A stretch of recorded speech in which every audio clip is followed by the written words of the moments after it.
What's up guys? Today we are talking about drum triggers. How do they work? What can you use them for? We're going to show you the basics and how to get started. This right here is a drum trigger. This is the Roland RT-30K, and although it has many applications, its primary function is to turn your acoustic drum into an electronic drum. It has a little mesh sensor right here that touches the drum head, so every time you hit the drum, the sensor picks up a signal and sends it to your electronic drum module. Normally on electronic drum kits you have all your pads and each one is plugged into the module, and the module is where all the sounds live. This is the Roland TM-2 module. It's got 2 trigger inputs, and this is probably your best bet if you're just starting out with triggering, because this thing is pretty affordable compared to other modules on the market. There's a ton of sounds and effects built in. You can also use it with VST plugins on your computer, or you can even load your own samples if you'd like.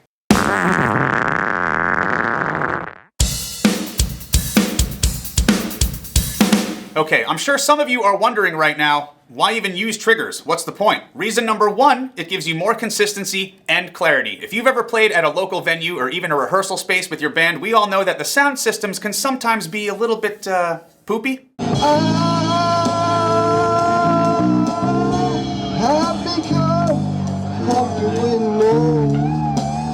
Reason number 2, drummers also deal with the issue of microphone bleed. If there's a lot of mics around the kit, some of them are going to pick up, unwanted sounds, and it can be really annoying to deal with, especially when you're getting too much hi-hat in your snare mic or too much snare in your hi-hat mic. And since a drum trigger sends an electronic pulse rather than capturing air vibrations, they are immune to microphone bleed. So that means you have total control over your drum sound without any interference from other instruments. Reason number 3, sound versatility. Since we're basically turning an acoustic drum into an electronic drum, that means we can make our kit sound like literally anything we want. This really comes in handy if, for example, you're in a cover band, you're playing a live show, and let's say you really want to match all the drum tones of all the songs you're covering, but you don't feel like bringing 3 differently tuned snare drums with you to the gig and have to keep swapping them out in between songs. Solution? Just slap a trigger on your snare drum. Now you can change the sounds with the push of a button.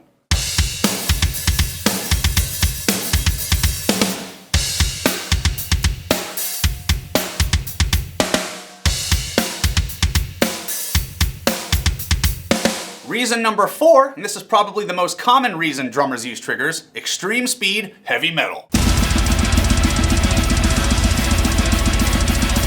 If you're playing a 300 BPM blast beat, it is physically very difficult to maintain perfectly consistent volume on every stroke, especially on the bass drum. Double bass starts to sound a little bit muddy at the faster speeds. So if you trigger the bass drum and give it a nice punchy, clicky sound, it's going to cut through those heavy guitars and bass very nicely.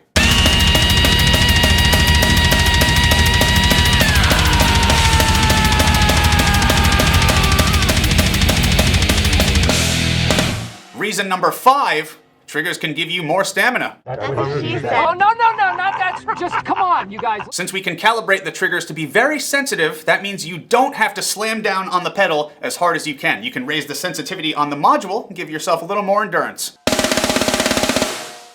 Some people consider this part cheating, but guitar players, they do the same thing. They plug into an amp or a distortion pedal, they raise the gain, raise the sensitivity, change the sound. It's the same frickin' thing. We're just doing it on the drums.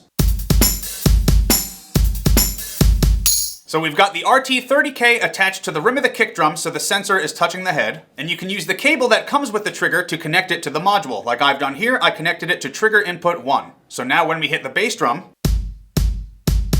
it tells the module to play the sound. And if you want to change the sound, just press the button to switch to the next instrument.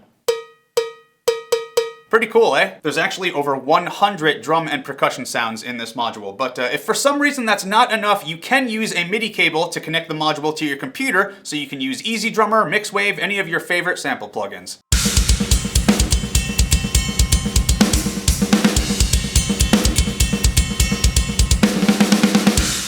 And as you can see, I have stuffed some extra pillows into this kick drum, and that helps the trigger to fire more accurately. Since bass drums are pretty big, you're going to get a lot of extra vibrations when you hit it, and sometimes that's going to cause something called double triggering, which is when you hit the drum once, but it triggers multiple times, and we don't want that. Yay! So the pillows stop the head from vibrating too much, and therefore giving us a much more accurate trigger response. Oh, and I always forget to mention, 75% of you guys watching this video right now are not subscribed. So if this video helps you in any way, I would really appreciate it if you considered hitting that button.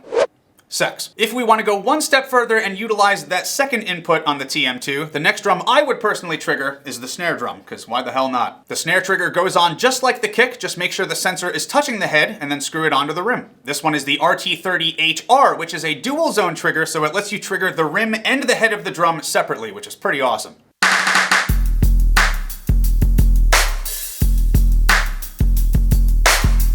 And in terms of accuracy, we don't have to stuff any clothing in the snare since it's a much smaller drum, but if you're paranoid like me and you want to make sure everything is 100% accurate, you can put a few dampening products around the trigger sensor just to help out a little bit. And before we go any further, I gotta give a massive shout out to Sweetwater for hooking me up with this Roland gear so I could make this lesson video for you guys. Sweetwater is one of my favorite online retailers, so next time you need some music gear, get your butt onto their website. They've got all the pro equipment you will ever need, including the Roland TM-2 and the triggers. Free shipping in the USA, free 2-year warranties, and excellent customer service. I'll put the product links down below in the video description. Go check it all out. And again, thank you so much, Sweetwater, for sponsoring this video. Alright, so once you connect the triggers to the module, there are 3 main settings that will take a little bit of tweaking to get the dynamics and response you're looking for. First is sensitivity. This is going to determine how loud or soft your trigger sound is. If you leave this setting at its default, you'll pretty much get all the normal dynamics. You hit hard, you're going to get a hard sound. If you hit soft, it'll give you a soft sound.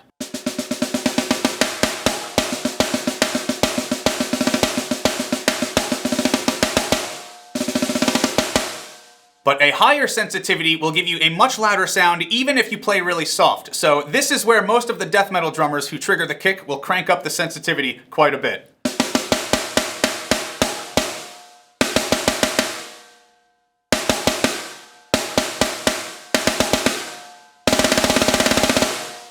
The next important setting is threshold. Think of this as kind of like a gate because this tells the module to only play a sound if you're hitting the drum hard enough. For example, if you have the threshold set very low, it'll trigger almost everything, including light finger taps, or even sometimes if you hit the floor tom really hard, that can trigger the kick or snare. So you have to make sure this setting is not too low or you're gonna get some crosstalk.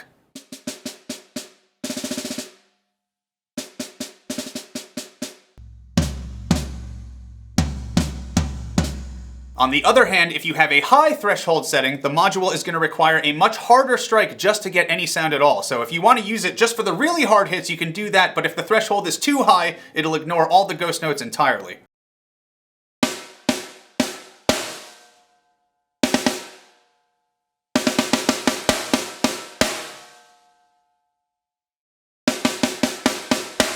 And finally, we have the re-trigger cancel setting. This one is for double triggering, so if you already dampened your head and you're still getting extra triggering sounds, you can slowly raise the re-trigger cancel setting until you're no longer getting double hits. Just be careful not to set this one too high either, because it might miss some of the notes if you're playing a really fast roll.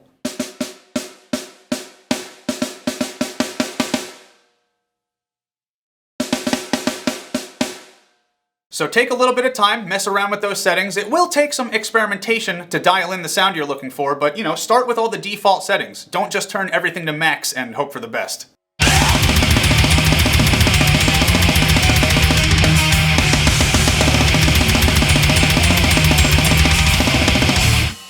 Regardless, if you're just dipping your toes into the world of triggering, this combo of the TM2 and the Roland triggers, it's probably the cheapest option that I would recommend, especially if you want to explore a bit and see if drum triggers are right for you. I mean, I feel like it's pretty hard not to have fun with this stuff. There's just so many options, man. If you want to go even further than this, you could get a bigger drum module, get some triggers for your toms like I used to do back in the day. Or another very popular alternative is the Yamaha EAD-10. This is an all-in-one trigger unit and attaches to your bass drum hoop, and it gives you a full stereo mix of your whole kit. And you can change the sounds too, it's pretty awesome. Or if you want super heavy duty triggers, check out the D-Drum Chrome Elites. Another great alternative. These ones are built like tanks, and they've actually been pretty iconic in the metal world for many years. Even Vinnie Paul from Pantera used these. Oh, yeah.